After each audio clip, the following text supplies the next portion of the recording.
মোরগ মুরগিরে যদি আপনি ডাক দেন, আসার পর যদি আপনি ধান না দেন, গম না দেন, হাসির বিষয় না, যদি না দেন আপনি মিথ্যাবাদী।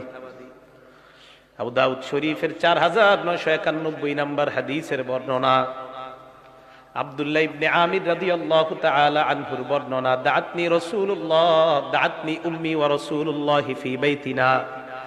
আমার আম্মা আমাকে ডাক দিলেন, নবী ওই সময় আমাদের বাসায় ছিলেন। আম্মা আমাকে ডাক দিয়ে বললেন, হা তাআলহা হুনা, বাবা এদিকে আসো, তোমারে আমি কিছু দিমু। দেখেন হাদিসের, আব্বু এদিকে আসো, তোমারে আমি কিছু দিমু।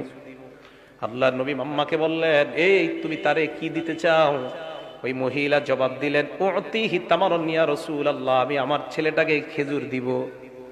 নবীজি বললেন, আসলে খেজুর দিবা তো? জি হুজুর। নবী এবার কি বললেন দেখেন, স্বর্ণাক্ষরে লিখে রাখবেন, সবাই নিজের বিবিদেরকেও গিয়ে বলবেন এই কথাটা। আমা ইন্নাকি লাউলাম তুতিহি শাইআ, তুমি তোমার সন্তানকে ডাকার পর যদি তুমি কিছু না দিতা, কুতিবাত আলাইকি কাযিবা, তোমার নামে আল্লাহর খাতায় একটা মিথ্যা লেখা হয়ে যেত। সত্যি করে বলেন তো, এই অপরাধটা আমাদের দ্বারা হয় না?